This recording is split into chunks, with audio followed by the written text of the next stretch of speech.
para comenzar este ciclo de entrevistas a mujeres feministas. Comenzamos con una activista feminista autónoma, antirracista, de los años 90 en adelante. Ella ha participado del movimiento desde la autonomía, ha participado de movimientos estudiantiles, dirigente estudiantil, se autodefine como terapeuta, escritora, y vivió en la Unión Soviética, y en este momento también ha publicado textos, varios libros, Victoria Aldunate, para comenzar este ciclo de entrevistas. Esta es una presentación bastante formal. Me gustaría comenzar con un breve poema de Victoria, donde ella habla de sí misma. Dice: soy sobreviviente, soy india, guacha y loca, soy negra, gitana, judía y palestina, peruana, boliviana, inmigrante, soy mestiza, latina y blanca, soy sobreviviente, soy pobre, pobladora, trabajadora, cesante, ambulante y explotada, soy puta, vendo flores por las noches, pido limosnas y canto en las micros, coso ajeno, lavo ajeno, limpio ajeno, pero soy propia y rebelde, soy sobreviviente, soy niña, joven, adolescente y vieja. Pero soy sobreviviente, he sido trastocada, distorsionada, olvidada, difuminada, se han cooptado mis palabras y mis símbolos, se han confundido mis ideas, se han experticiado mis pensamientos, se han psicologizado mis propuestas, se han vaciado mis consignas, se han aprovechado de mí las luchas, pero queriéndolo o no, soy feminista, radical y autónoma, porque soy sobreviviente. Para hablar de ser sobreviviente, de la memoria y del cuerpo, y de la memoria que se encuentra tatuada en el cuerpo, es que vamos a comenzar esta entrevista con Victoria Aldunate. Gracias. Victoria, cuéntame qué significa esto que tú has denominado feminismo biográfico. Ya, mira, yo digo cosas y después las pienso más. No, pero a mí me parece importante e interesante, y seguramente de lo que yo estoy hablando cuando hablo de un feminismo biográfico es de cómo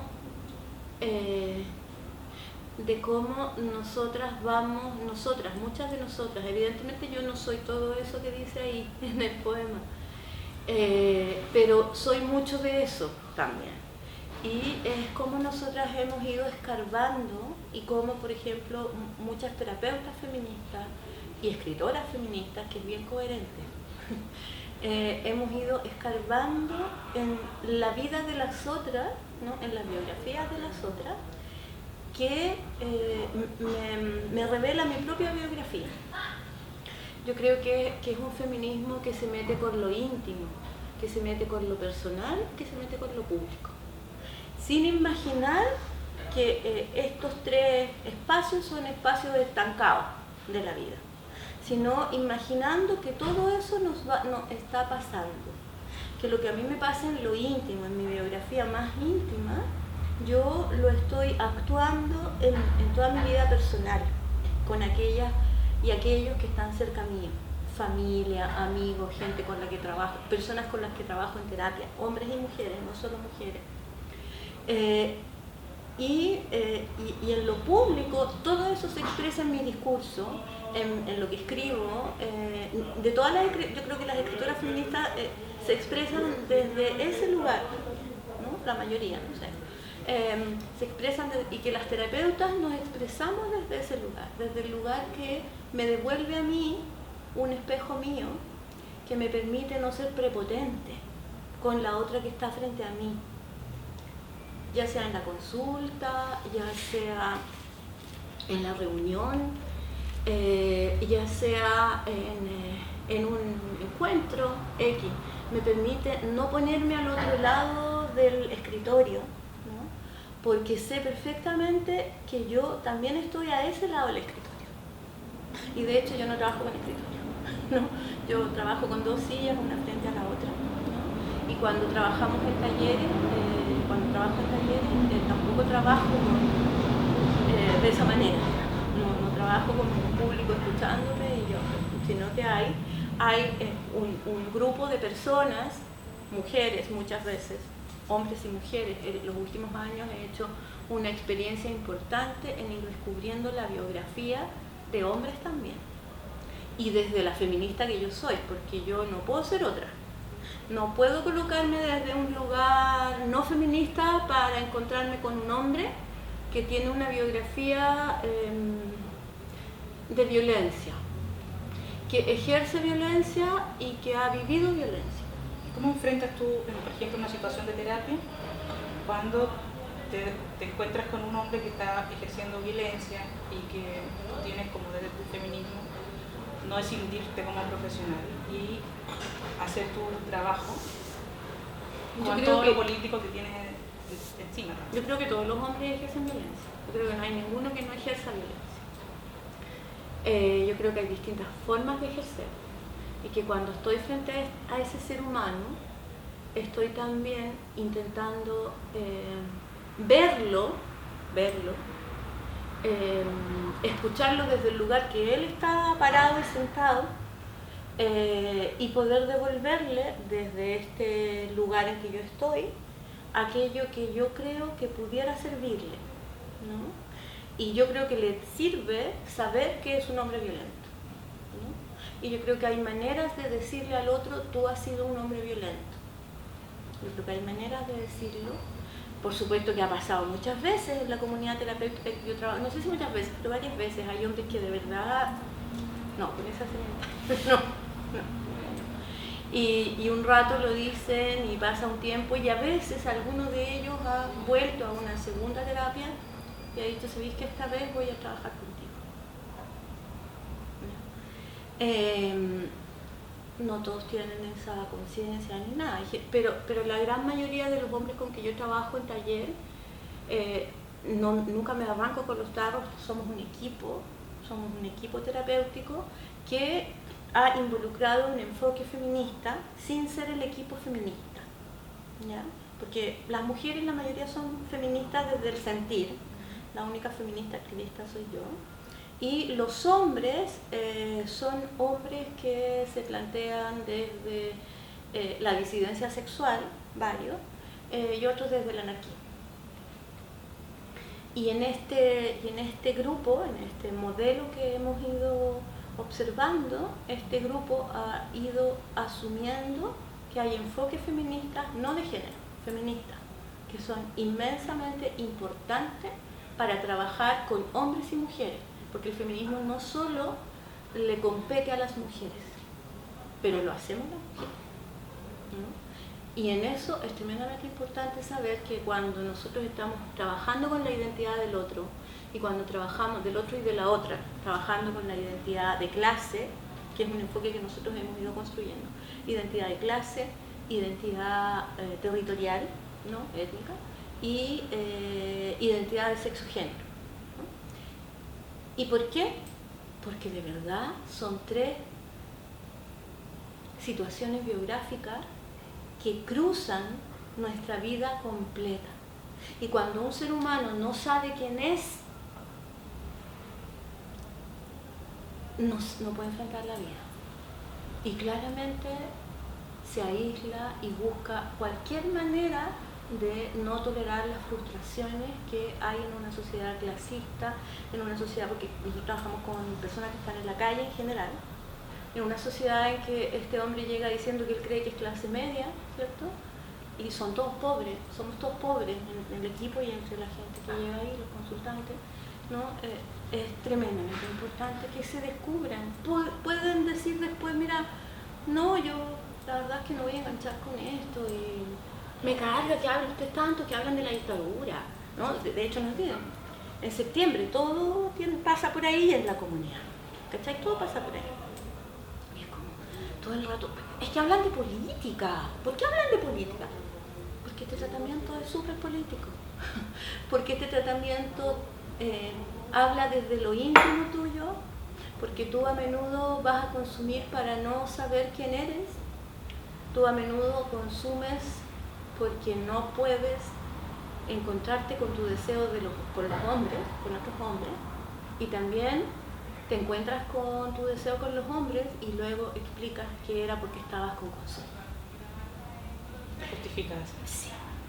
y porque tú llegas a eso y tu dolor es inmenso porque no hubo ocupación de ti, de los adultos a tu alrededor, porque vivía ahí en un lugar donde la mamá lavaba todo el día y no tenía tiempo para 10 cabros chicos, y tu apego ha sido súper complejo, ¿no? Claro, no lo decimos con esas palabras, no, mucho más, pero claramente es súper importante que te reconozcas, y si sabes que puedes reconocerte, luego puedes elegir y decidir. Y decir, mira, no quiero reconocerme en eso, yo quiero ser otra cosa, yo sueño con ser un ejecutivo joven. Las opciones no son muchas para ellos, pero yo sueño otra cosa, quiero un matrimonio, una mujer en la casa, mi mujer, como dicen ellos, mi mujer. Nosotros decimos, te la compraste. Qué raro, ¿no? Es como eso, es ir como escudriñando en la biografía de ellas, de ellos y de nosotras y nosotros, para poder tener un enfoque de clase, un enfoque feminista y un enfoque territorial que te dé la opción de no ser racista y por lo tanto no denigrarte a ti mismo y a ti misma. Porque denigrarte tú mismo es lo peor que te puede pasar. Victoria, esa es tu dimensión como terapeuta y que se mezcla con el feminismo. Sí. Quería saber respecto a tu biografía, cómo tú llegaste a lo político o cómo lo político te llevó a ti. Yo nací en un mundo político. Yo nací en la gran familia comunista, que yo lo digo con ironía y con cariño. Familia y comunista.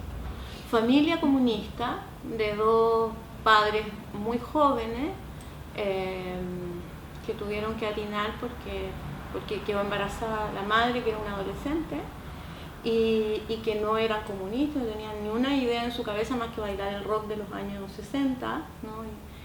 Y que les gustaba Elvis Presley y como eso, y que de pronto cuando se ven viviendo con una hija, además enferma, yo nací con un problema físico, entonces con una hija, teniendo que trabajar el padre todos los días en un lugar que le apestaba, que era en una oficina, una oficina de cientos de huevones que estaban ahí, yo lo veía llegar con un nivel de rabia, de dolor y de odio por el mundo, siendo un joven y un hombre con el tiempo muy inteligente, de mucha lectura,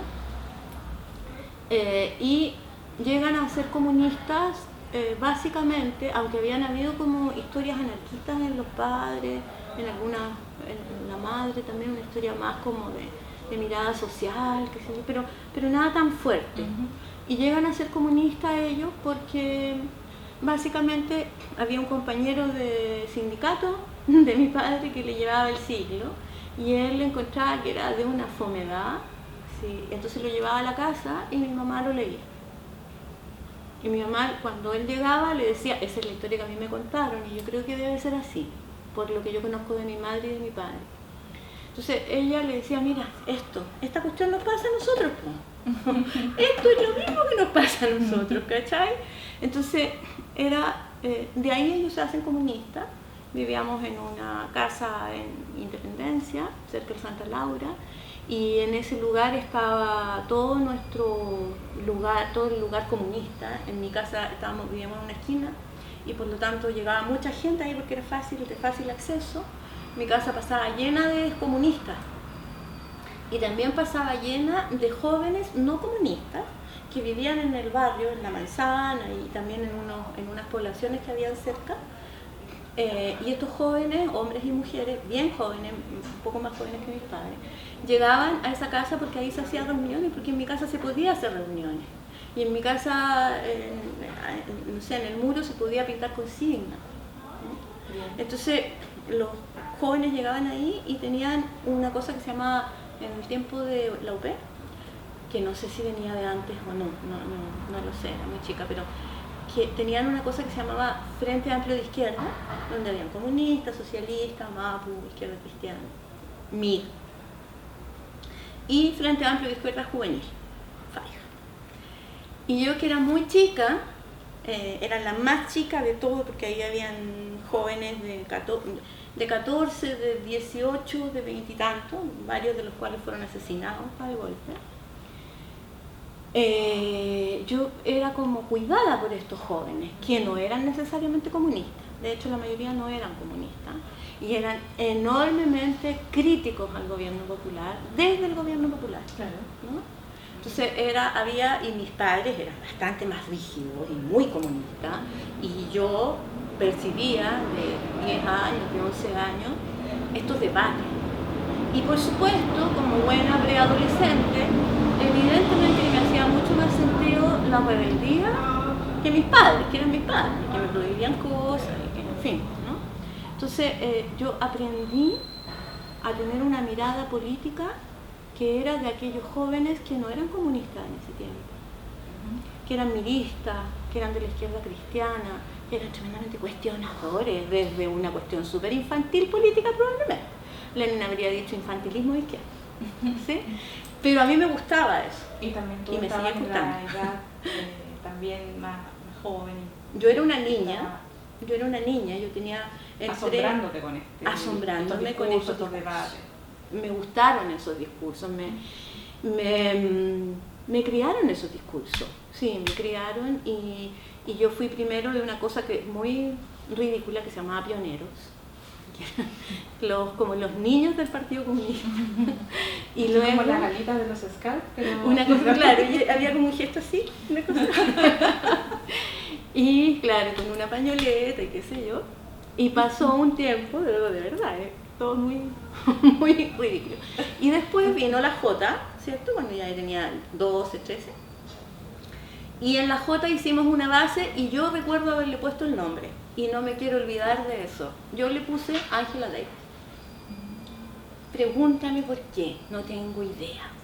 Pero yo dije, esta base se llama Angela Davis, ¿no? Y los demás dijeron, sí, Angela Davis, ¿ya?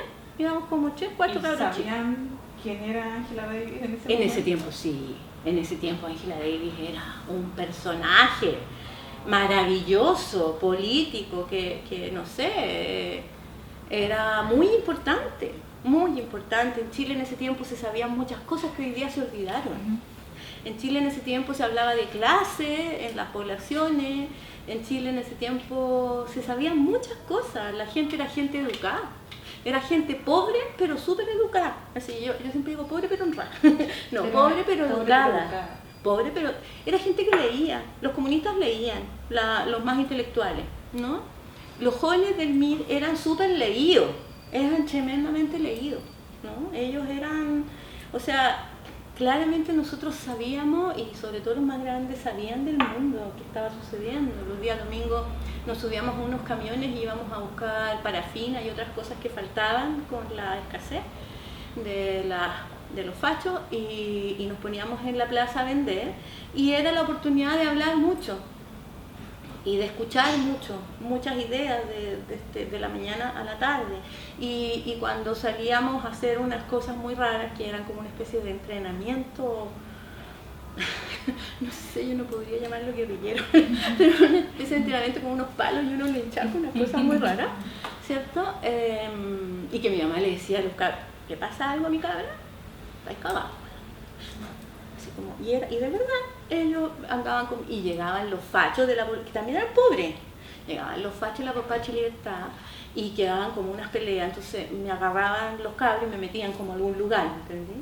Porque claro, yo era muy chica, pero yo quería estar ahí, yo no quería estar con los cabros chicos, yo era muy agrandada, y era como, esa era la vida, la vida era esa.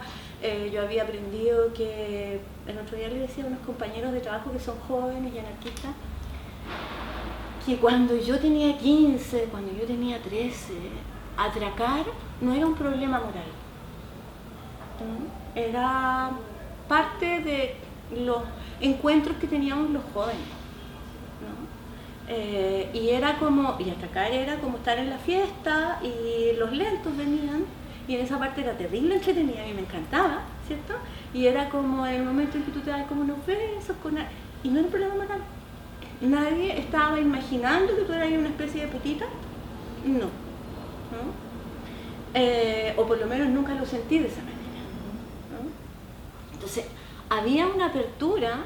De hecho, para mi madre había cosas que eran complicadas, como que algún día me contó después de grande, me dijo, no, si una ve, yo llegué a un lugar, y eran puros comunistas, y en ese lugar, a una amiga Lela que ella tenía, una Rosa que todo el mundo era claramente, sabía que ella era comunista, ella era claramente bien transgénero, ¿no?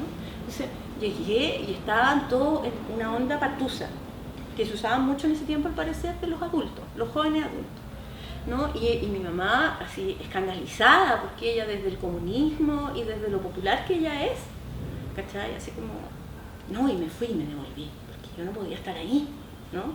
Y yo dije, qué choro eso, ¿no? Y, claro, yo lo encontré muy entretenido, yo encontré muy interesante que esta gente hubiera tenido una apertura distinta, pero que no era una apertura a las identidades disidentes sexuales, porque la Rosa no era asumida como una lesbiana, era algo que no se hablaba, y tenía un pololo que era gay, pero gay, pero gay, y tampoco se hablaba. Pero claro, ellos tenían ahí su cuento, digamos, ¿no? Que yo creo que ellos lo hablaban, ellos sabían entre ellos, porque eran amigos, los comunistas. A mí me parece súper interesante que hayan habido estas, yo admiraba a los hippies, había muchos hippies en ese tiempo y muchos eran comunistas. Y en un concurso de dibujo de niño, yo un día dibujé unos hippies fumando marihuana y casi que llamaron a mi papá a control y contrato. Pero para mí siempre fue esa la imagen que yo aprendí desde lo político. La imagen de la rebeldía, la imagen del cuestionamiento, la imagen de problematizar aquello establecido. Que no necesariamente ayudaron mis padres en eso, pero que hay cosas establecidas que de partida fueron comunistas. Eso ya fue muy importante. Y yo digo que si yo no tuve guagua a los 15, era porque yo estaba en la gran familia comunista. Porque de mí se esperaba no tener una guagua a los 15. De hecho, tuve a los 30. ¿No? De mí se esperaba ser una chica inteligente, ¿cierto? Educada y muy activista, ¿no? Muy política. Entonces, yo nunca no he estado en el mundo político. Y yo creo que esa ha sido mi comunidad. Yo no he sido mapuche, yo no he vivido esas cosas, ¿no? En esta identidad negada que tenemos, todas nosotras, las que vivimos en este territorio, que muchas veces no sabemos de dónde venimos, mi identidad también ha estado negada por ahí. O sea, yo no sé lo que sería ser mapuche. Y cuando yo no me defino mapuche no porque no quiera hacerlo, sino que porque no puedo suplantar a nadie. Mi vida ha sido otra. Mi vida ha sido política, con comunistas que leían libros que venían de Europa, con anarquistas, ¿no? Que además ni siquiera hablaban del tema indigenista que le llamaban, y que mi padre sí, cuando vino la dictadura, en algún minuto se puso a estudiar en la universidad, que era el sueño de su vida, y se fue a la Chile a estudiar historia, y fue historiador, y todo su tema fue lo que él le llamaba indigenista, ¿no? Desde su sentir, desde lo que él hubiera querido siempre en la vida, pero que no pudo tenerlo hasta que tenía como 40 años, porque tenía que trabajar y mantener a la hija, y especialmente a mí, digamos, ¿no? Y había una madre que también trabajaba fuera de la casa, hacía de todo como hacen las mujeres en las poblaciones para llevar plata a la casa y apoyar supuestamente el sueldo del padre, ¿cierto? Entonces ella vendía cosas, me acuerdo que un tiempo iba para Argentina y traía lo que le llamaban matute, ¿ya? En fin, vendía cuestiones, y además era funcionaria del Partido Comunista, del Comité Norte, un comité local norte, que todavía recuerdo la dirección, era Gamero 1490, y pasaba gran parte de su día en ese lugar, activando, haciendo política, hablando con vecinas, hablando con mujeres, con un desplante de su lenguaje, siendo una mujer que terminó cuarto medio, y que lo hizo así como pudo porque tuvo guagua, ¿no? Entonces, creo que tiene que ver con eso. Yo creo que no es posible elaborar feminismo y radicalizar el feminismo y descolonizar el feminismo si no reparamos en la biografía. Porque entonces, si no reparamos la biografía, no vamos a mirar lo que está pasando y nos vamos a ser capaces de ser descarnadas con nosotras mismas. Yo creo que nosotras tenemos que ser descarnadas con nosotras mismas. Yo creo que nosotras no podemos ser autocomplacientes. ¿Tú has dicho en alguna ponencia o en algún lugar donde te has encontrado, has hablado del feminismo como una autoliberación? Sí. Entonces, ¿cómo entendemos que el feminismo, a la vez que atañe a hombres y a mujeres, y también lo has definido como a la mujer como una clase? Sí. Y al mismo tiempo se trata de una autoliberación. Sí. Entrar al feminismo para mí era algo que yo estaba ya sintiendo, ¿no? En la Unión Soviética yo viví en la ex Unión Soviética, que hoy día ya no existe, y que era el socialismo real. Llegué con Brezhnev y me vine con Gorbachev a la Universidad de los Pobres, que en realidad se llama Universidad Amistad de los Pueblos, Lumumba, Patricia Lumumba, y nosotras nosotras digo porque mis amigas eran especialmente algunas afganas, que tienen mucha ironía en su cultura, decíamos sí, esta es la Universidad Amistad de los Pobres, ¿no? Porque claramente nos trataban como los pobres, o sea, como gallas y gallos que no cachábamos nada. Entonces había que bajar el nivel con nosotros porque veníamos de allá, pues, de aquí, pues, de estos lugares tan picantes, ¿cachai? Todos pobres más encima, ¿no? Todos los latinos pobres, y ellos tenían mucho esta cosa. Además, todas las latinas llegaban, y efectivamente era así, llegaban de 15 años y llegaban de 20 años, y lo primero que hacían era tener guagua, por ejemplo. Entonces había todo un cuestionamiento a esta cultura latina, fijaos, que muchos de los que estábamos ahí teníamos. Entonces, cuando yo llegué a la Unión Soviética, que llegué después de que me tomaron presa acá, antes de llegar allá pasé por París y después a la Unión Soviética. Y cuando llegué a la Unión Soviética, yo iba desde una mirada militante, como otros compañeros y compañeras, imaginando que nosotros íbamos a estudiar no lo que queríamos, sino que lo que era bueno para la revolución. Porque la revolución se iba a volver, estaba a la vuelta de la esquina, caía Pinochet mañana, entonces había que estar educadas y educados para la revolución. Y cuando yo me encuentro con la revolución soviética, descubro el dolor de mucha gente, de muchos rusos y rusas. Lo primero que hice fue aprender a hablar en ruso.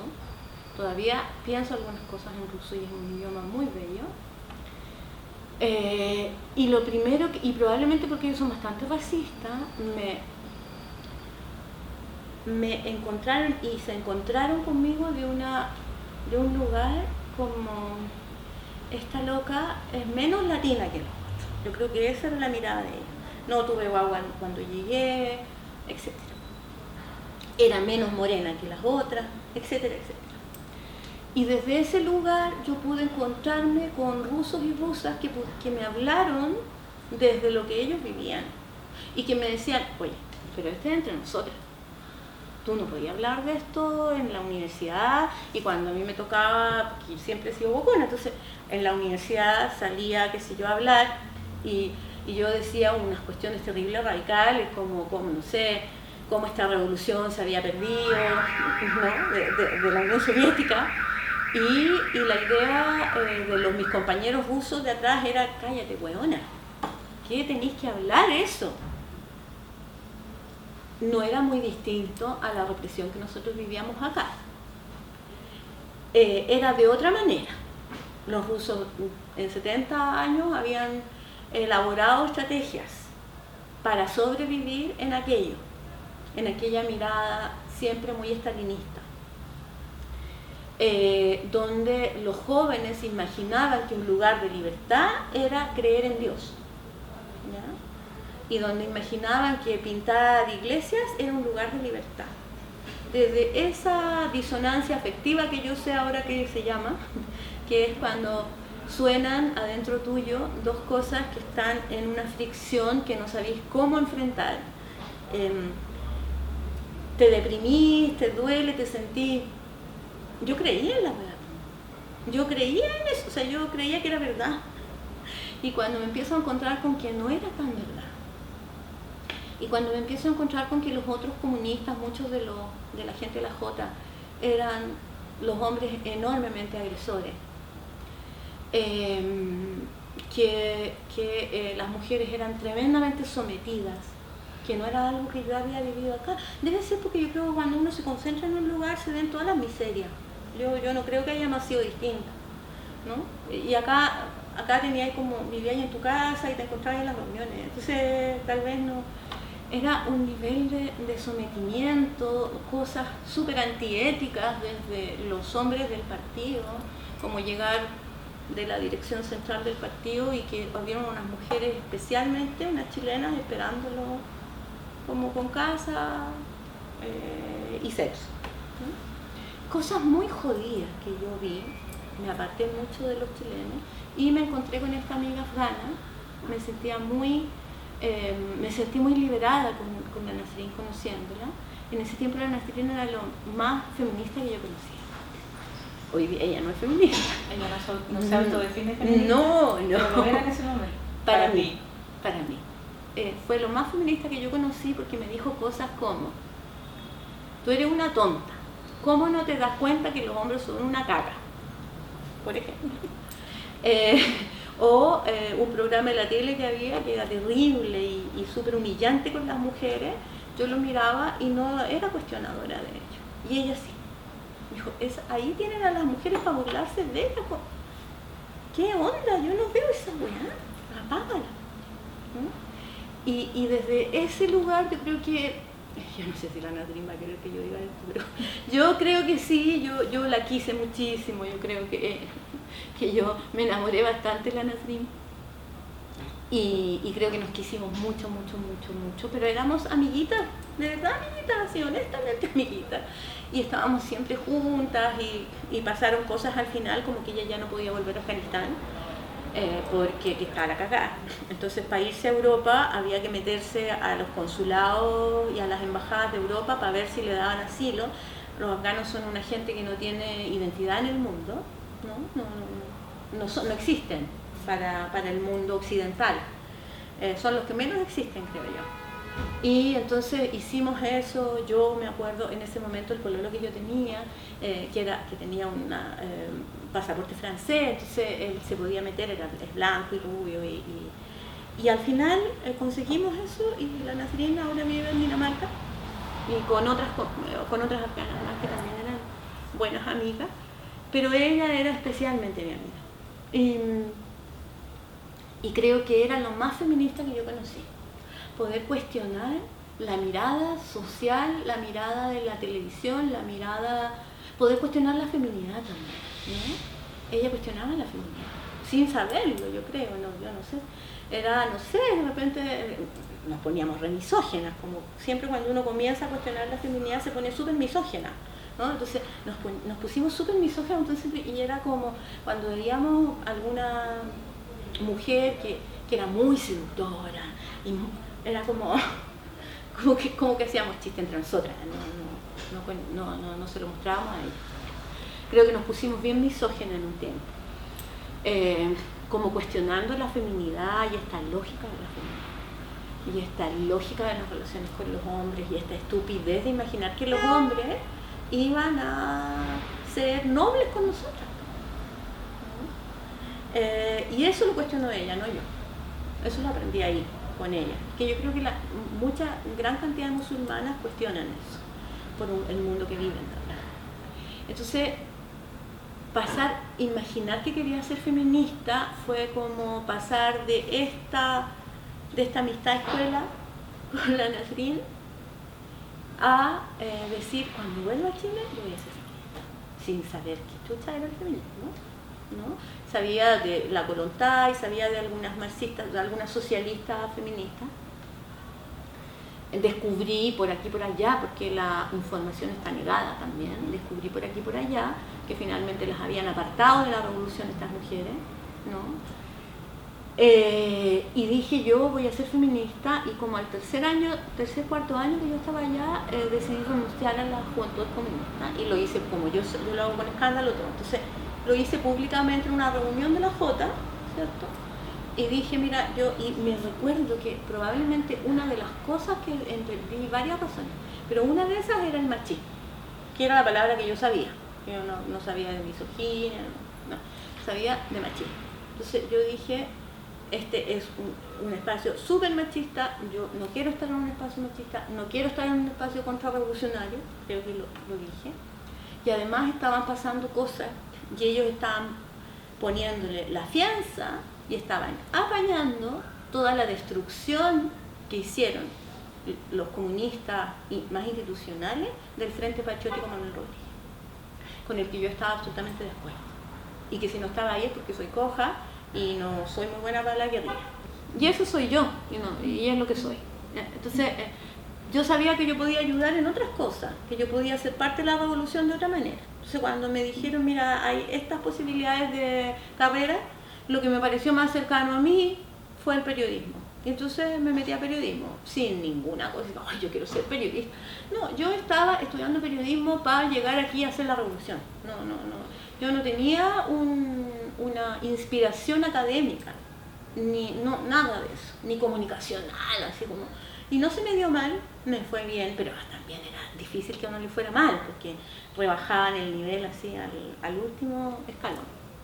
Entonces, estudié eso y de pronto, ¿cierto? Cuando descubro todo esto y me voy de la Jota, y cuando decido, pasaron cosas entre medio, como que yo aborté, tenía un pololo que es el papá de mi hija, y yo aborté a los 25 años, fue como mi crisis biográfica, mi crisis íntima, tuvo que ver con mi crisis política de renunciar a la juventud, ¿no? También fue parte de eso.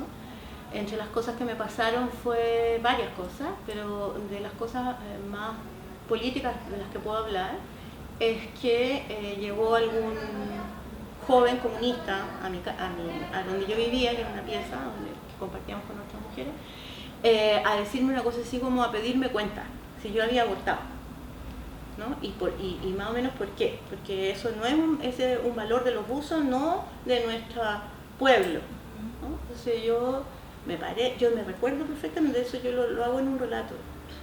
Me paré de la mesa, estaba tomando té, abrí la puerta y le dije, fuera de aquí, yo no te voy a responder nada, así como, es wea mía la wea que hago, así como chao. Y todo eso se juntó, y también se juntó que cuando yo aborté hubo un abuso de yo entré en la salud pública, donde el aborto era legal, las mujeres abortaban mucho, era casi una forma de, era no tomar pastillas, bueno, no teníamos pastillas, no llegaban casi las pastillas allá, eran otros tiempos. Y las mujeres abortaban, ¿no? Y ese día yo estoy absolutamente segura con el tiempo y con las terapias que hubo un abuso del matrón y el enfermero que me hicieron el aborto. ¿En qué lo sentiste? Bueno, yo desperté y lo vi, ¿no? Entonces, y eso es algo que pasa y parece que pasaba mucho allá. Después empecé a sacar cuenta. ¿Fue un abuso tipo abuso sexual? Abuso sexual. No sé cómo habrá sido, pero fue un abuso sexual. Y yo empecé a sacar cuenta porque las mujeres ese día me decían, que eran todas rusas, o sea, qué bueno que estás tú, porque así nos van a poner anestesia. Porque era rastaje y generalmente no les ponían anestesia. O sea, sufre huevona. Tendrás derecho a aborto, pero sufre. Y la salud pública soviética, eso es lo que va a hacer contigo, sufre. ¿Sí? Y en algunas ocasiones, que yo me imagino hoy día desde mi mirada feminista radical, y por eso digo que siempre los hombres son violentos, y las instituciones lo son con las mujeres, creo yo que ponían anestesia cuando ellos querían hacer algo. Esa es mi... Después hice una terapia, después de ese aborto, con una chilena que vivía allá, en español, por cierto. Claramente para mí hacerme feminista fue autoliberar. Y yo siento que hacerse feminista es una autoliberación porque adquieres autonomía, porque empiezas a descubrir que las mismas cosas que tú pensabas y sentías, pero que no las sabías decir, están escritas, las dijo alguien. Cuando descubrí a las feministas materialistas fue maravilloso. Fue maravilloso porque no me calzaba este feminismo tan burgués, tan blanco, ¿no? Que me liberaba, pero que era muy, muy blanco, era muy light. Yo sentía que era muy light. Yo cuando llegué acá, llegué a una cosa que se llamaba Iniciativa Feminista, y me acuerdo que un debate que había ahí era que alguien iba de candidata a presidente de la República, y que una feminista, y que lo primero que se dijo es que ella no estaba contándose el cuento que iba a hacer, ¿no? Pero pasaron un par de reuniones y caché que sí, como que de verdad estas mujeres además no querían escuchar sobre la gran tradición que nos hicieron, eran de partidos políticos, ¿no? Feministas de partidos políticos, Concertación, no, o sea, fueron parte de también hubo ahí una complicidad muy fuerte desde los partidos políticos, incluido la plana mayor del Partido Comunista, en la cual estaba mi papá, ¿no? Incluido, o sea, hubo una tradición muy fuerte, ¿no? Y querían, prácticamente era borrón y cuenta nueva, y ahora había como candidata a presidente, ¿no? Y rápidamente, por suerte, encontré a las feministas autónomas, ¿no? Yo creo que no estuve en más de 3 reuniones de esa cuestión. Y encontré a las feministas autónomas que se nombraban en ese momento Movimiento Feminista Autónomo. Y que me pareció súper interesante, que claramente lo lideraba tremendamente Margarita Pisano.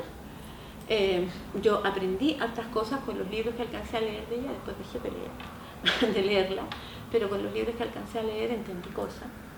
Creo que ella era súper didáctica. Y también me fui del Movimiento Feminista Autónomo. También lo dije en una reunión después de no sé cuántos años habría estado ahí, 2 tal vez. Y también dije que uno de los temas, que era súper parecido a irse a la Jota finalmente, porque la Jota era por el nivel de machismo, por la traición política de la Concertación y los comunistas, ¿cierto? Y del Movimiento Feminista Autónomo era porque no había una mirada de clase en ese momento para mí.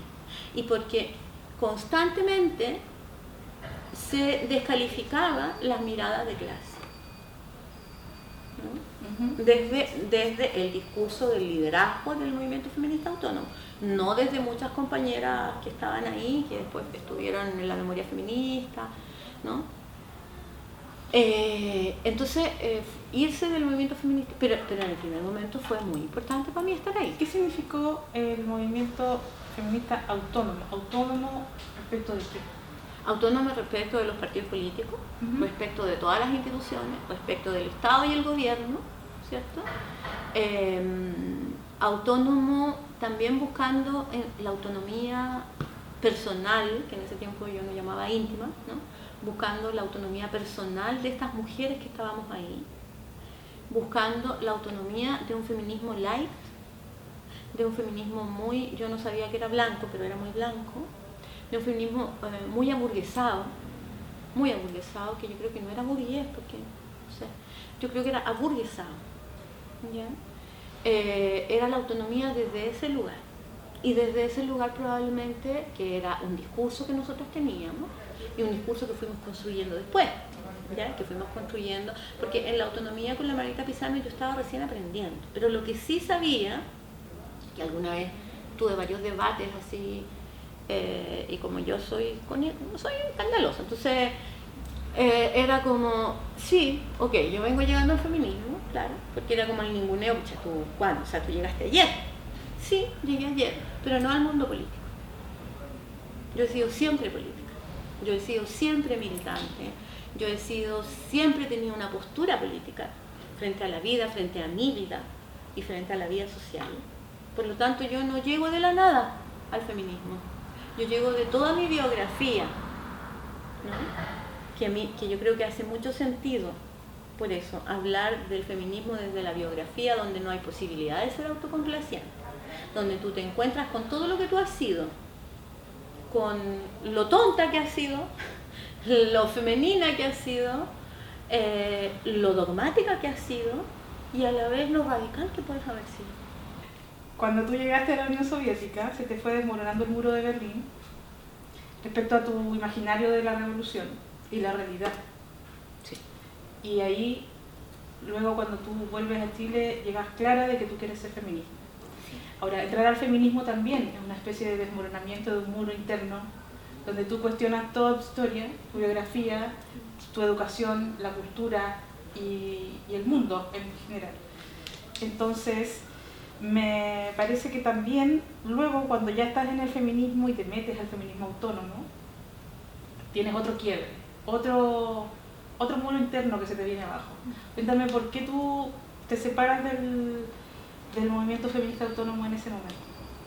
Ya, necesito, aunque yo sé que no hay mucho tiempo, decirte que el desmoronamiento de ese muro interno tuvo que ver no con necesariamente convicciones, sino que con un sentido ético intuitivo. Y era el sentir que esta revolución asumía una ideología sin los seres humanos que tenían que cargar con aquello. Y lo más importante para mí fue descubrir eso. Y de ahí me tengo que ir. Me tengo que ir porque no puedo asumir que los seres humanos sean menos importantes que la ideología. Luego, en el feminismo autónomo me sucede algo similar en un momento. Y es cuando yo descubro que por más que yo hablara y planteara esta mirada mía, que en ese tiempo todavía era marxista, ¿cierto? Marxista feminista, de clase, donde yo decía, si hay una propuesta ética de este feminismo, será un feminismo que esté con el mundo, ¿no? Que esté con nuestra sociedad, que esté con lo que nos ha tocado vivir, no hacía biografía, pero eso era, ¿no? Con lo que nos ha tocado vivir biográficamente.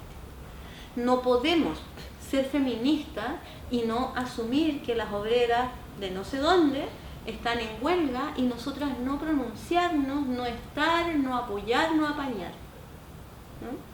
Entonces, lo que a mí se me devolvía en el movimiento feminista autónomo, especialmente desde la Margarita Pisano, era tú vienes llegando al feminismo, tú no puedes poner ciertas reglas, este feminismo es un feminismo, no sé, es un feminismo como con otras alturas. Yo así lo percibí, como con otras alturas. Y yo no, de verdad que yo no quiero ni revoluciones en las alturas, ni feminismos en las alturas. Yo quiero vivir desde este cuerpo que yo tengo y desde el cuerpo mío que se encuentra con los otros, ¿no? Con las otras, donde yo me espejeo y me veo, que yo no estoy al otro lado, como dije al principio, yo estoy en el mismo lugar, ¿no? Entonces, cuando se me plantea de esa manera como yo lo percibí, lo que yo digo es, una de las razones por las que me voy, y fue de verdad que yo me desilusioné muchísimo, me dolió mucho, pero dije no, yo me quiero ir. Y en ese tiempo, en mi vida más íntima y personal, decidí irme a vivir al sur. Y dije, me voy a vivir al sur, no voy a estar acá. Pero la razón principal por la que ya no me tiene encantada esto, es que aquí no hay una mirada de clase. Y lo dije de esa manera porque en realidad mi lenguaje precario no se ponía desde otras alturas, ¿no? Aquí no hay mirada de clase, yo no quiero estar en un lugar donde no hay mirada de clase. Yo quiero un feminismo que asuma que somos parte de una clase, de esta feminista. No, en ese tiempo yo no hablaba todavía de la clase mujer, sino que hablaba de mí como pobladora, de nuestras madres, ¿no? de todas las que estábamos ahí, que éramos pobladoras. Entonces, decidí irme y me fui a vivir a Puerto Montt, y en Puerto Montt encontré unas amigas que no eran feministas, pero se fueron haciendo, hicimos una cuestión que se llamaba Colectiva Feminista, que ahora hay una compañía, que la he visto en encuentro y que duró lo que un suspiro, pero era como yo quería estar en algo. Y en ese tiempo estuve ahí como 4 años, después no tenía pega, me volví a Santiago, y cuando me volví a Santiago descubrí a las Clorindas. Y las clorinas tenían una mirada de clase. Estaba ahí la Karina Pérez, la Francia James y otros. Y estaban en crisis, al parecer. Y en esta autonomía que nosotros habíamos planteado y que yo cada vez estaba elaborando más en mi cabeza, porque esos años en Puerto Montt, que fueron como 4, me sirvieron para terminar una novela, me sirvieron para leer mucho, porque como estaba muy cesante, tenía mucho tiempo para leer, leí mucho, y fui descubriendo otras cosas, fui dejando de ser marxista, ¿cierto? Y poniéndome más radicalmente feminista desde mi sentimiento y desde mi intuición feminista. Y en estas cosas que estuve escribiendo en este tiempo, una de las cosas que escribí, yo recuerdo, fue: no voy a votar por Bachelet. Se llamaba así: no voy a votar por Bachelet. Y en ese escrito, si yo no me equivoco, decía cosas como todo lo que había sido esta concertación ridícula y absurda con las mujeres y con la clase también, ¿no? Y hacía una crítica también a las ONG.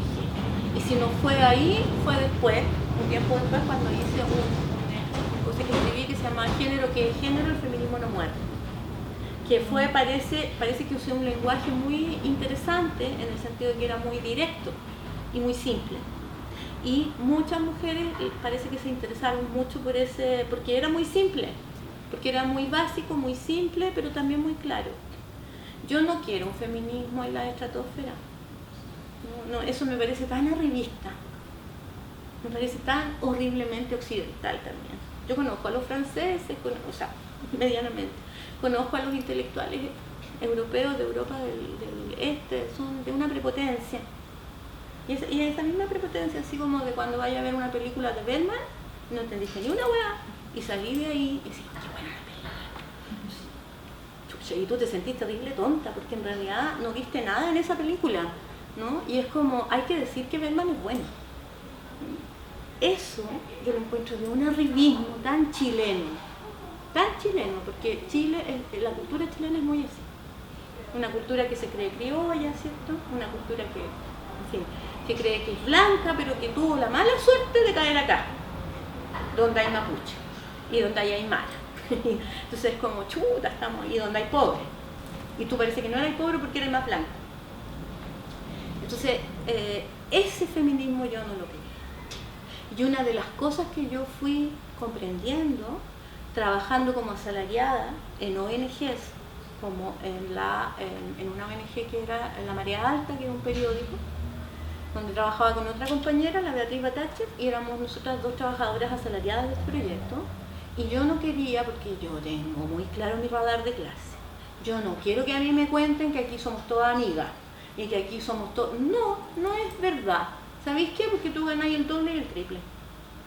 ¿No? Y porque yo estoy todo el día en esta pega y la Bea también. Y nuestras miradas de la Bea y mía eran desde ese cuestionamiento en las reuniones de equipo y qué sé yo. Desde ese lugar, este periódico que se llamaba Marea Alta decide cerrarse, y eso para mí fue crucial. Decide cerrarse porque el financiamiento que tenía, que era bastante grande al parecer, era como porque en ese tiempo a Chile había que apoyarlo, ¿sí? Se cierra un financiamiento y queda uno muy pequeño. Y claro, no iba a alcanzar para los sueldos. Para los nuestros sí, para los de ellos no. Entonces, nosotras con la Bea dijimos: ¿qué chucha hacemos? Porque necesitamos pega, porque nos gusta hacer esta cuestión y porque todos estos años, 2 o 3 años que estuvimos ahí, hemos estado cuestionando la manera de hacerlo. ¿Por qué no hacemos nosotros esto de otra manera? Y lo hacemos con la cagada de financiamiento que queda. Y nos pagamos un salario chico, pero no tenemos ni una jefa, ¿no? Y ya, y repartimos la plata. Y eso hicimos, y ahí surgió la puntada con ella. Y desde ese lugar yo fui comprendiendo el nivel de la necesidad de autonomía frente a los financiamientos. Porque eso es muy fuerte. Te mentiría si yo te dijera que lo había comprendido en el 90. No, yo creo que lo comprendí desde la puntada con hilo. Y lo comprendí cuando además sentí que había una negación y un borrarnos absolutamente en el movimiento ONGista feminista, ¿no? Porque les molestaba mucho lo que decíamos y éramos bien básicas, si no sabíamos tanto tampoco, pero actuábamos desde la guata. Y la Beatriz, que estudiaba psicología, ¿cierto? Que yo todavía no sabía nada de psicología, me enseñaba muchas cosas y yo le enseñaba muchas otras probablemente, ¿no? Y desde ese sentir en el estómago y en el pecho y en el cuerpo entero, decidimos hacer la puntada con hilo y descubrimos que nos negaron y yo no esperaba eso.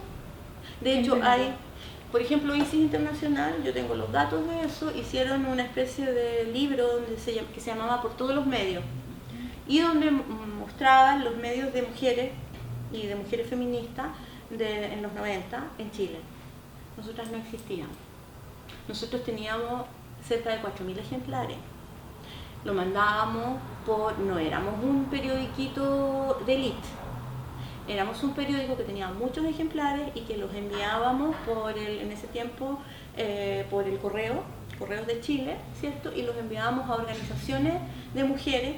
También los enviábamos a las oficinas de la mujer que hubieran de los municipios, a las juntas de vecinos y a las instituciones. Le decíamos, usted tiene que comprar la suscripción, pero las compañeras que tienen el grupo X en la Pobla X, nosotros le mandamos, usted paga una suscripción, nosotros le mandamos 3, para que la pueda leer, todas, ¿no? Descubrimos que nos negaron sistemáticamente. Y yo luego pensé, es que esta negación sistemática es una negación política, no es a mí, no soy yo, no es la Bea, no somos tan importantes. Pero sí es importante lo que estamos diciendo para cuestionar el ONGismo feminista. Entonces la autonomía tenía que pasar por asumir que nosotras no asumíamos cierto financiamiento y que había que saber de dónde venían los financiamientos y que no asumíamos todo esto que hicieron que sale en este ensayo, ¿no? Hay que contarlo más, pero que no asumíamos partidos políticos, que no asumíamos estos financiamientos del Banco Mundial y que no asumíamos las instituciones ni las ONG, porque nosotros éramos trabajadoras asalariadas como yo sigo siendo. O sea, el peligro de la autonomía realmente... Tú mencionabas anterior, en el año 90, la autonomía respecto al Estado, a los partidos políticos, una autonomía ideológica. Sí. Pero realmente se pone peligroso cuando es una autonomía respecto a las financiadoras internacionales, que ya no pueden dirigirte, y cuando tú ya entonces no tienes a nadie que rendirle cuenta y puedes decir cosas que a lo mejor son muy sencillas pero muy duras, y ellas no tienen un control sobre el mundo. Sí, porque de verdad éramos muy básicas, ¿no? Y luego armamos la memoria feminista, donde ya no estaba la Bea, sino que cuando ya se había terminado la punta con hilo, y se terminó porque no hubo más financiamiento para gente que dijera las cosas que estábamos diciendo, ¿no? Estábamos hablando del modelo de salud, estábamos cuestionando la concertación, en fin, entonces desde el feminismo, ¿no? Y hablábamos mucho desde lo íntimo, y ahí yo empecé a aprender lo íntimo, ¿no? Ahí yo empecé a aprender la biografía. De hecho había una compañera que nos colaboraba, que era una terapeuta, la Yaku, una ex mirista, que escribía muy bien y que ella atendía a mujeres en la población. Tenían un centro de mujeres y de hombres que se llamaba Solilina y eran todos feministas, supuestamente, y atendían a mujeres, y ella escribía una columna que se llamaba algo así como Puntadas del Alma. Éramos súper cebollentas para los nombres. Puntadas del Alma, y en las Puntadas del Alma... ¿Ah? Y escandalosa. Sí, escandalosa. Y en las Puntadas del Alma ella hablaba desde el testimonio de la mujer que había atendido, sin nombre, sin nada, anónimamente. Y yo armé también un espacio que se llamaba Nuestra Historia, que ahí era con nombre y con organización, donde las mujeres hablaban de cómo se iniciaron en el feminismo y por qué. Mujeres de la pobladora, mujeres obreras, mujeres dueñas de casa, otras mujeres. Victoria, entonces tú planteas que no estás con un feminismo que está por afuera de la contingencia del mundo, de lo que le pasa a las personas reales, lo que pasa políticamente con no sé, estoy pensando en este momento en el que estamos viviendo, que tenemos a la machi Francisca Rinconado, que tenía su sexto día, justo hoy día, su sexto día de huelga de hambre, y está presa. Y tenemos a la vez un gobierno de una mujer que pertenece a las mujeres, que pone en su eslogan en la moneda "Ni una menos", el día de una marcha que convoca a unas 100.000 personas respecto al femicidio. Y como lo más probable es que estamos arriesgando un desenlace que podría ser la muerte de Machi Rinconado por esta huelga de hambre, lo que pone al Estado en el lugar del femicida. No se está haciendo cargo de este posible desenlace tan dramático, ¿no?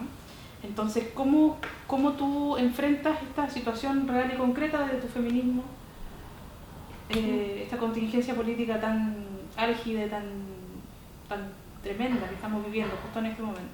Yo te quiero contar que esto ya nos pasó con la Chepa, la Patricia Troncoso, en el 2008, cuando además asesinaron a Matías Cachileo. Y que cuando estuvimos en esta coyuntura racista chilena, en ese tiempo nadie era decolonial, ahora todos son decoloniales. Y lo digo con ironía, porque en ese tiempo, en el feminismo, no hubo casi voces que asumieran un feminismo antirracista, ¿no? Hubo no más de 5, 6, 7, y en una reunión que convocamos, me acuerdo, algunas memorias feministas, que nos habíamos ocupado hasta ese momento, ya habíamos empezado, si no me equivoco, antes de los zapatitos de la red, nosotras ya empezamos con las instalaciones en la calle contra el femicidio y con listados de femicidio, explicando más o menos en 5 frases el transcurso de ese femicidio. Y nunca poniendo por qué, porque era algo que nosotras decidimos. Nunca vamos a decir la mató porque eso era hablar de crimen pasional. Y cuando estuvimos haciendo eso, y después hicimos toda la campaña por la Claudia, ¿cierto? Cuando fue el asesinato de la Javi, se cruza con lo que pasa con los mapuches. Yo ahí escribí el primer artículo que escribí de eso, que fue 2000, antes de la huelga de hambre, de la Patricia Troncoso, escribí un artículo que se llamaba Sobre el racismo de Bachelet, ¿ya? Y otro artículo que se llamaba Bachelet, habrá calles en tu honor, ¿no? Y habrá calles en tu honor porque hay calles para todos los que han asesinado, matado y perseguido a los pueblos originarios.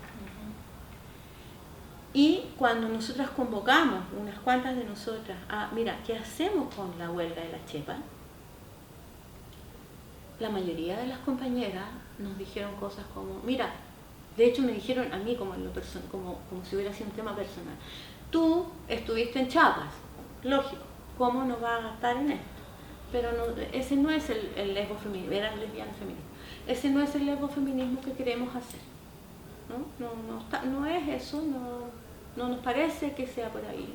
El feminismo requiere otro rumbo, ¿no? Y especialmente separarse de todo el machismo cultural del pueblo mapuche y de los pueblos originarios.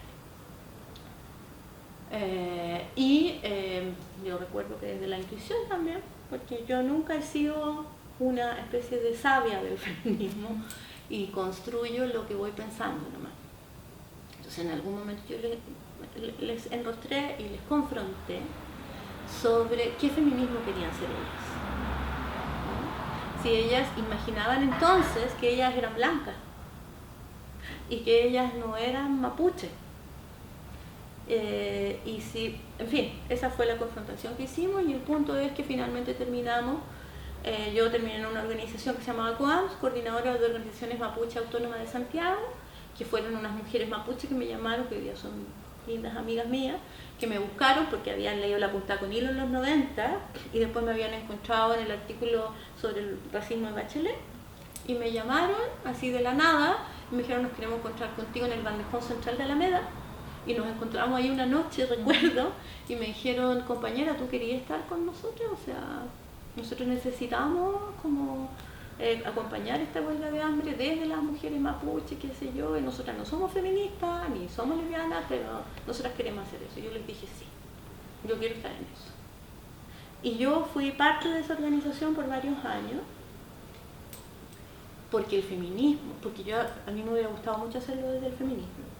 Yo igual era feminista. Nunca nadie imaginó ahí que yo no era feminista o que yo no era lesbiana, ¿no? Había muchos chistes entre nosotros en la COAMS, como te presentamos la miel, yo decía, una la miel, ¿no? Y eran como los encuentros, que eran muchas mujeres y algunos hombres, ¿no? Y hubo un encuentro de mucho cariño y de mucha hermandad, de verdad, con esta agrupación. Y yo hice la parte de prensa, y yo me puse a disposición, eso es lo que yo hice. Lo que yo sé hacer, que sé escribir, yo lo pongo, y que sé escribir de esta manera media telesérica, media así, como era en la punta con hilo, desde la guata, desde el corazón, y que esa cuestión sí le parece interesante a la gente, y sí te la entiende, ¿sí? Y si la siente. Y si la siente, entonces desde ahí yo pongo a disposición. Ustedes me mandan lo que hay que decir y yo armo ese comunicado. Y empezaron a salir un comunicado tras otro comunicado, tras otro comunicado, que pareciera que sirvieron mucho. Hubo un cura del sur que dijo una cuestión como, este grupo que hace esto es un grupo muy selecto, donde hay gente de muy buenos apellidos, probablemente se estaba pensando en eso. Y estaba la Elena Castro, que es una dirigente de la salud, que no es nada feminista, que es rubia y de ojos claros, y es una médico. Yo siempre le he dicho a la Elena, tú no eres médica, tú eres médico. Me gustaría que fueras médica, pero eres médico. Sí, le falta feminismo. y estábamos las únicas personas que no se asumían mapuche, no porque no quisieran, sino que porque no íbamos a hacernos pasar por nada que no éramos y que no eran nuestras vidas. Éramos nosotras dos en esta organización. Y en esta organización hicimos muchas cosas muy interesantes, y nos pasó con la Chepa, que ya al final, digamos, el día 31 de diciembre, un grupo de locas se fue a parar frente a la Moneda y a gritar, y que se nos tomaron presas algunas y qué sé yo. Y de las presiones que se hicieron desde este grupo de feministas y toda la COAMS, que era una gran organización, pasó que al último, cuando ya era el 100 y tanto día, llegó una conversación y le propusieron algunas cosas a la Chepa, y la Chepa pudo no morirse. Y yo creo que es lo mismo que nos va a pasar hoy día con la marcha franciscal informada. Yo no creo, no por un interés afectivo, solidario, o por alguna conmoción interna de la Concertación Nueva Mayoría, sino que por un cálculo político. A estos gobiernos, más encima con la crisis de carajo que tienen, no les sirve en absoluto que muera una mujer mapuche. Y yo creo que están esperando hasta que un médico les diga, o una médica les diga, mira, esta señora se va a morir, y ellos van a decir, vamos a hablar, y le van a hacer alguna propuesta, que por lo demás no es una propuesta tan difícil, ¿no? Que es que pueda estar en su casa, en su rehue. Ella lo que necesita es volver a su rehue, a su territorio, a esperar el juicio, un juicio que se desmorona, pero así solo, como todos los otros juicios, como todos los otros montajes que han hecho estos gobiernos. No debemos olvidar que la Bachelet estaba involucrada en medidas enormemente racistas, ¿no? Enormemente racistas, que ha sido funada por las mujeres mapuche, enormes mujeres, ¿no? Entonces, ella necesita, y ella no es una mujer política. Ella es una mujer que reveló que ella votó por Bachelet, cosa que yo nunca he hecho, votó por Bachelet, y que muchas de nosotras nunca hemos hecho, ¿no? Y que ella parece que creía en eso en algún minuto, y me imaginó que ser mujer podía, desde su ser mujer probablemente, ¿no? Que ser mujer podía implicar algo distinto, ¿no? Yo me imagino que por eso votó por Bachelet, ¿no? Y que hoy día se topa y se confronta con la indiferencia más racista de parte de esa misma mujer y de toda su coalición y de los comunistas, que son vergonzantes. O sea, y de verdad yo no me puedo callar. Yo nací en ese mundo y estos son vergonzantes. Si bien es cierto, aquellos eran dogmáticos, ignorante, mucho más ignorante que los miristas. Los miristas sabían mucho, que además eran bastante capas medias para arriba. Los comunistas eran más pobres. Sí, todo eso puede ser verdad, pero ¿sabéis que tenían una mirada ética? O por lo menos eso es lo que mostraban en el tiempo del gobierno popular. Los que hay hoy son vergonzantes. Y como mi madre, no desde la ideología, sino desde el sentir comunista que ella tiene en su cuerpo, ¿lo entiende? Hace muchos años que renunció al Partido Comunista, de lo cual me alegro profundamente, ¿no? Bueno, Victoria, ya para ir concluyendo la entrevista, quería preguntarte cuál es tu perspectiva política, feminista, antirracista, hoy y de aquí para el futuro. ¿Qué te estás imaginando, qué estás visualizando? ¿Cómo hacemos? Sí, yo creo que para mí ha sido súper importante trabajar tantos años con mujeres que vivían violencia, y ahora está siendo importante descubrir este otro mundo que no conocía, donde hay hombres que viven en la calle y que son pobres, y que son mapuches, y que son gay, y que son transgénero, y que son travestis, etc., ¿no? Yo creo que eso ha sido muy importante en el feminismo que yo voy construyendo. Yo creo que eso he aprendido yo de ahí, y he aprendido que el feminismo tiene que descolonizarse. Yo no soy decolonial, yo no soy académica, yo soy muy autodidacta, yo he pasado por las universidades, he sido tremendamente cuestionadora de eso, pero no desde así como la intelectualidad pura, sino que desde, no quiero estar ahí, no siento que ese sea mi lugar, no, yo voy a elaborar desde lo que yo soy, desde lo que yo escribo, desde lo que yo siento, desde lo que yo descubro en mi cotidianidad asalariada, en mi cotidianidad pobladora, en mi cotidianidad de madre, de mujer que ha abortado, de lesbiana, ¿no? Y desde ese lugar creo que yo puedo aportar a descolonizarnos, ¿no? Creo que el feminismo tiene que ser antirracista, no puede no ser antirracista, porque yo creo que el primer ejercicio de racismo, y yo no sé si los decoloniales lo tomarán, o les interesará, o estarán en desacuerdo, yo creo que el primer ejercicio de racismo en la historia de esta humanidad, o al menos lo que yo alcanzo a conocer, ha sido con las mujeres, con estas hembras apropiadas, ¿cierto? Y construidas y convertidas en mujeres, para lo que dicen las feministas materialistas, con las que yo estoy profundamente de acuerdo, para la creación de una clase, ¿cierto?, que sostiene el patriarcado. Y creo que si el feminismo no se descoloniza, y descolonizarse no es, oye, mira, soy mapuche, no sé si quieres serlo, o si lo eres, qué bueno, descúbrelo, es tu proceso de identidad.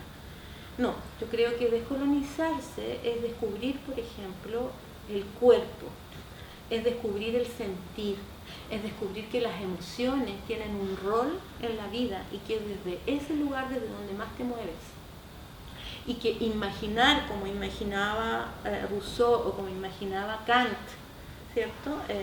El tema de este feminismo racional, como porque es muy el feminismo institucional es muy racional, es muy ilustrado. Imaginarte ilustrada, ya, es decir, yo creo que no.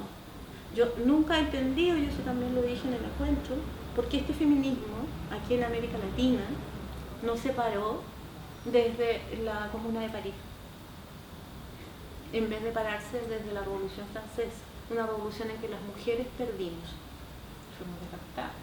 Fuimos decapitadas y fuimos perseguidas, y las más radicales murieron en los psiquiátricos locas, totalmente locas, ¿no? Hay personajes interesantísimos, menos imperiales que la Olimpia de Julio. La Olimpia de Julio dedica esto a la reina, digamos, ¿no? Habían otras mucho más populares, ¿no? Mucho más populares, y terminan muertas en los psiquiátricos, ¿no? Totalmente descalificadas. Y en cambio no me hablan de una Comuna de París donde varias de esas mujeres eran revolucionarias, antirracistas, porque Louise Michel tuvo una trayectoria antirracista cuando fue exiliada, y en vez de pelear con los franceses contra los canacas, porque ese es su exilio, peleó con los canacas contra los franceses, porque ella dijo, ellos buscan lo mismo que nosotros, la libertad, ¿no? La libertad y, en fin, etc. ¿Por qué este feminismo no se paró desde ahí si quería pararse desde Europa? Si no sabíamos de dónde pararnos. ¿Que tenemos de dónde? Porque tenemos a las... Yo creo que es un tema súper arribista, súper colonial, súper blanco, súper occidental, ¿no? Y tenemos de dónde pararnos acá también. Tenemos a las feministas, a las anarcofeministas, obreras, de fines del siglo XIX, principios del siglo XX, que dijeron eso. Carmela Giria Gómez lo dijo en un artículo, ¿no? Dijo, hay mujeres que quieren tener derecho a voto y entrar a la universidad. Nosotras no queremos eso porque vamos a seguir siendo pobres. Nosotras queremos la revolución social profunda. Y también le dijo a los hombres, ustedes compañeros, ¿cómo no se dan cuenta? ¿no? Que mientras las mujeres estemos en esclavitud no hay ninguna, la revolución de ustedes no existe. Entonces, esas mujeres, estas son de acá, y había en Argentina, y había en México. En México eran profesoras feministas, ¿no? Claramente, digamos, hay un feminismo en una banca. ¿Por qué no quisieron? Uno tuvo que descubrirlo. ¿Por qué éramos tan ignorantes en los 90? Yo era muy ignorante. Entonces, cuando lo descubrimos, yo dije, no puede ser. Aquí pasó algo, aquí es maquiavélica. ¿no? Es como, yo siento que hay cosas ahí muy calculadas de poderes políticos. Y creo que hay que asumir que las políticas que se han llevado, porque eso también es, bueno, yo estoy imaginando cosas que puede que no sean así, pero lo que yo no imagino, porque así funciona, es que las políticas que ha llevado este movimiento feminista, ONGista, y este movimiento feminista tan europeo y ilustrado, hoy día estamos viviendo en las mujeres las consecuencias. Las mujeres, todas las mujeres, las que vivimos en la población, las que somos asalariadas, ¿cierto? Las que hemos vivido violencia, todas estamos viviendo las consecuencias y uno tiene que hacerse cargo porque la historia existe y la memoria política existe. Y uno tiene que hacerse cargo de las elecciones políticas que hizo y a dónde fueron a parar y qué consecuencias tuvieron para las personas de verdad. No para la ideología, no para las ONGs, sino para todas las mujeres que somos nosotros, que estamos al otro lado del escritorio. Todas las que ingresan la lista Todas las de que feminicidio cada año. Exacto, cada año. Las mapuches, ¿no? O sea, hay que asumir que aquí este feminismo tiene consecuencias. Esa línea política. Y lo último es que a mí me hace muy feliz los nuevos rumbos del feminismo. A lo mejor estoy siendo muy ingenua y demasiado optimista, pero yo siento que hay nuevos rumbos. Yo siento que han surgido muchísimas colectivas de mujeres, algunas jóvenes, otras no tanto, pero que tienen una mirada tremendamente radical, que no se casan con las instituciones ni con los financiamientos, que tienen una perspectiva de hacer un feminismo desde las vidas que eligen. Y eso a mí me parece descolonizador, más allá de que los decoloniales lo evalúen como tal. Yo creo que nunca tenemos que vivir desde cómo nos evalúa el otro, porque eso sí que es ser colonial. Tú no me puedes venir a decir a mí quién soy yo, solo yo diré quién soy. Entonces, si se evalúa así, no lo sé, pero yo siento que la evaluación no es lo que más importa, sino cómo estamos haciendo el feminismo.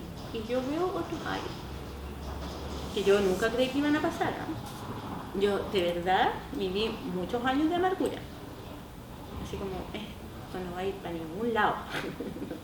Y hoy día siento que sí. Aquí estamos. Bueno, Victoria, muchas gracias. Y nos queda seguir reflexionando sobre el feminismo que debemos construir desde nuestro cuerpo y nuestra experiencia. Y agradecer toda tu experiencia y toda tu historia y tu biografía que nos compartes siempre, y en especial ahora en este video. Ya, pues, muchas gracias. Gracias. Gracias a todas y a ti.